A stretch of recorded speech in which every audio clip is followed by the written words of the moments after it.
to ask you, first of all, Garth, about this theory that I keep reading, that in 1982 there'll be a rare alignment of all the planets in the solar system with tricky consequences for planet Earth. Is this right, or is it yet another scare story? Half of it's right. The planets do line up, and their alignment is rare. They don't line up in the way that a lot of people imagine they do, however. The technical explanation is too complicated to go into, but I've found a lot of students looking in their ephemerides, which are little booklets that show where the planets are, and saying, but they're not all lined up. And of course they really are, but they're looking at the wrong thing. They're getting the wrong perspective on it. And this is paralleled by the wrong perspective of the people in general who've perhaps read a book called The Jupiter Effect. Now, it's the Jupiter Effect book that's caused the consternation that's prevalent at the moment about what's going to happen in 1982. Because the authors claim that because of this concentration of energy and consequently a tidal flow of energy from the planets to the Sun, on one side of the Sun, pulling on the Earth's crust, that excessive deformation in the Earth's crust will occur and we'll have rather gigantic earthquakes. Now, I was prepared to accept that theory because, of course, on a cause-effect basis, it would be logical if astrology deals in cause and effect. First of all, there's nothing to suggest that astrology is dealing with cause and effect. There's another theory that quite amply justifies astrology without saying that the planets cause the effects, the so-called effects on Earth. However, the interesting and probably the helpful piece of information really about all this is that the California Institute of Technology was concerned about this and carried out their own research. And I remember reading in the journal Nature, which is probably the most respected scientific journal, that they consider that although there will be an increase in the tidal influences on the Earth's crust, that it still is not significantly additional to what we normally experience. And therefore there's no reason to fear any excessive deformation in the Earth's crust, and therefore we shouldn't really anticipate larger than usual earthquakes. Now theirs is conjecture also, of course. I think that in the past scientists have tended to underestimate tidal influences from the planets, and these tidal influences were put forward or suggested by astrologers many years ago. But of course they had no evidence to substantiate it, but now they have been in fact vindicated, and there are influences, but they're rather negligible. They don't really have a tremendous influence to the extent that we need fear them. So that the moon has an effect, a much because more it's near. Right, a much more observable effect. But the planets are too far away to make much difference. Well, they do affect the solar wind which flows to the Earth, and they cause ionospheric changes which affect the human nervous system, and these can, of course, make us very ratty without us realizing why. Because of the unusual concentration of forces affecting the ionosphere and consequently the biosphere, and affecting our nervous systems, it's very likely that in 1982 we will feel particularly tense because we're not accustomed to the kinds of tension that we are actually experiencing. Tension, of course, can be the trigger to all sorts of horrible things, and, you know, let's face it, war is being talked about now as a possibility, something that we thought we'd never see again. That's right. Is that sort of thing likely because people are nervy and tense? Well, you know, who am I to say? I suppose so. But one thing we need to bear in mind is that all astrological so-called influences are really only impulsions. They're not compulsions. We're only pushed in a general direction. I think that enlightenment and considerate thinking and hindsight can counteract astrological so-called influences. There is another point you mentioned, that is 1980 is the start of a new decade. There is no such thing astronomically as a beginning of a decade. The planets go on and they're completely unconscious, one might say, of the fact that we're beginning a new year. There is no such thing as a new year astrologically, although astronomically our new year begins on the 21st of March. But you know, it's an artificial, arbitrary decision to have a beginning at some stage during 365 days, and the astronomical factors are irrelevant. Still on the planets in a line, there's a lovely story that the last time they were aligned like this was when Noah built the Ark. Oh, well, that's an old hoary theory that the world began on a certain date when all the planets lined up, and then there was Noah's flood when all the planets lined up. But again, those alignments are supposedly in terms of longitude. In other words, the people who put forward this imaginative theory suggest that the world began when all the planets were in the first degree of the zodiacal sign Aries, and then they've sort of spread out since then, and the world will probably come to an end when they all line up again at the end of the last sign Pisces, or something like that, and then we'll have a new world perhaps when they all line up in the Aries again. You know, this astrology supports ideas like this in its structure, but, you know, there's no empirical evidence to suggest this is so. Is it possible to plot a general chart for the years ahead, rather than a personal chart for someone? You can construct charts for any period ahead that you care to. If we wanted to look at, say, the next month ahead for Wellington, we can construct a chart for the time of the new moon and show where the planets are in relationship to the horizon of Wellington to cover this next month. Or we could take the time when the sun enters the zodiacal sign of Libra, which is when it comes down into the southern hemisphere, and we can say, right, these are the fortunes for New Zealand for the next year. Or we could construct a chart for the beginning of a decade, but that seemed to me is an artificial and nonsensical chart, because, as I said, there's no beginning to a decade. Well, I mean, there is for us, but not astronomically. It's not an astronomical event. Have you looked at the fortunes of New Zealand in the next few years? No, I'm not particularly interested. Astrology really deals more with people as individuals rather than people en masse, and I don't think that generalizations that apply en masse are really very valuable to the individual.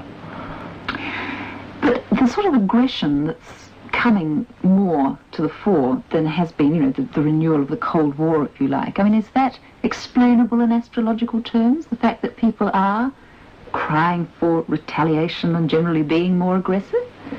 I was thinking the other day, there's been a psychological hardening of attitudes. This is apparent in New Zealand. For example, I came to New Zealand because of an advertisement that said, "Come to New Zealand, land of sunshine, land of smiles." Well, you know, you can't see either very frequently these days. But in addition to that, there's a kind of,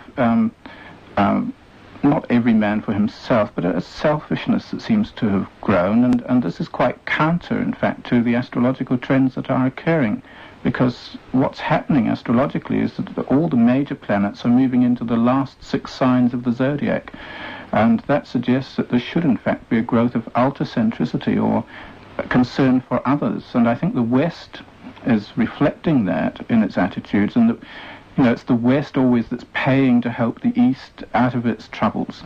But the East doesn't seem to be reflecting this zodiacal synchronicity. So what's really happening, I don't know.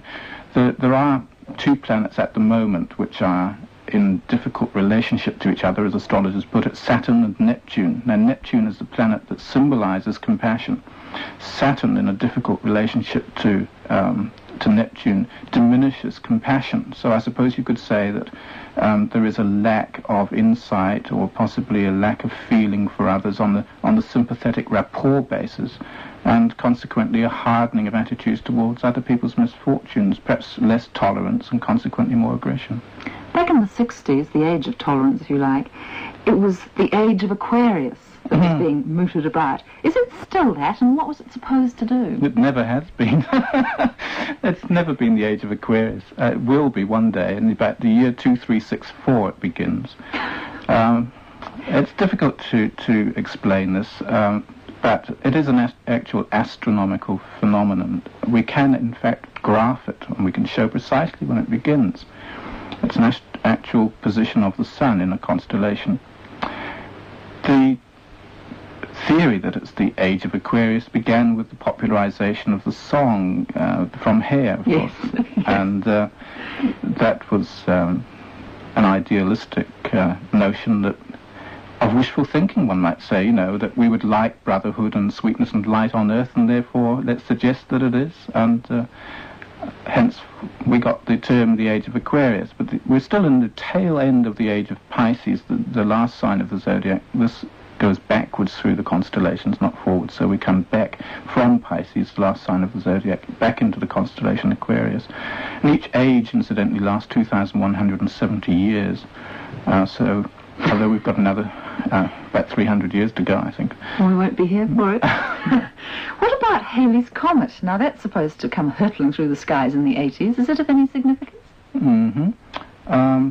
It's supposed to be Mark Twain, I think it was, said he was born under Halley's Comet and would die when it reappeared, and he did. Comets, of course, since the time of Shakespeare, have been thought to herald the births of princes. They do have a disturbance on the Earth's atmosphere, and I see from Journal Medicine lately that there have been suggestions that our health is actually affected by the transit of a comet through our solar system or near to it. Why?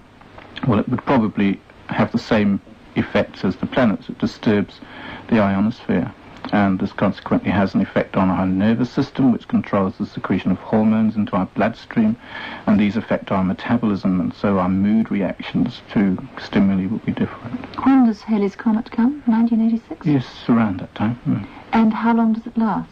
Well, Mark Twain lived to be about nearly 80, I think, so it's approximately 80 years, I think. In between cycles, but how long does it last, fleshing about? I don't know. I don't know.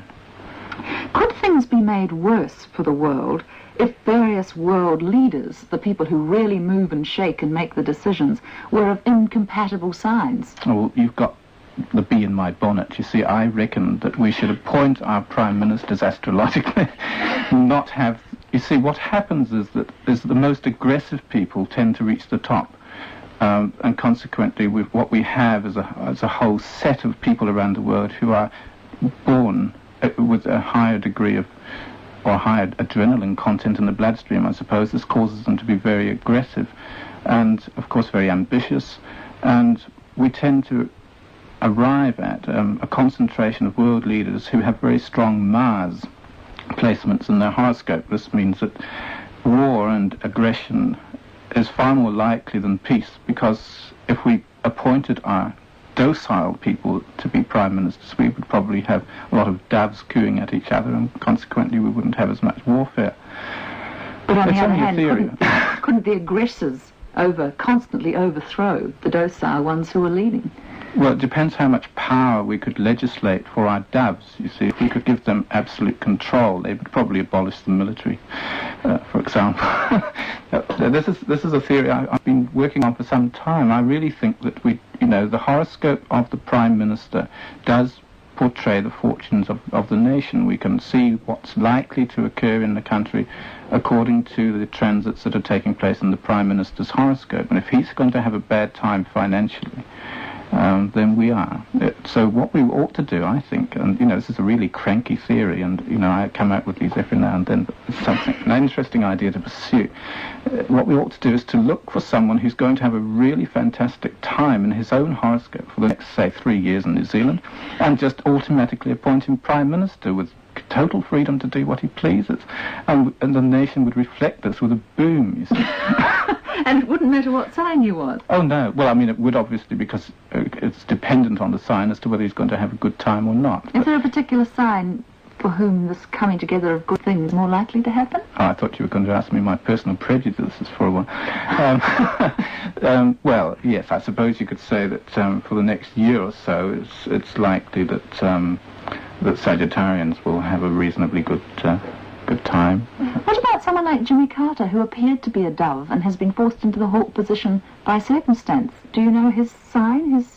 Well, he's really a reluctant hero, I think, in a way. He's adopting a hawk-like policy counter to his own nature, but either for political expediency or simply because common sense dictates that he adopts the policy he has. Has he got much Mars in his makeup? Well, he is a fairly aggressive man, actually. And, of course, it doesn't matter how soft someone proclaims themselves to be. If they're President of the United States, they must have their tongue in their cheek to some extent, because, I mean, anyone who fights that way to the top of that nation must be aggressive. And what about Leonid Brezhnev? I don't know. No one knows what his birth time was, and so we can't tell what the position of Mars is. So it's all guesswork there. Well, I wonder, you talk about human nature, the human nature being basically aggressive and basically self-interested. Is that tied up with astrology at all, or is that something different again? Well, I don't think really human nature should be categorized as such, because we're really animals. I mean, we are born animals, and we become human through training. The planets relate to a kind of a structure that's inherent right through nature at the moment we're born. If you like, each one of us individually reflects or mirrors or patterns the constituents of nature just at that moment. And our individual development reflects the development of those planetary patterns from then on.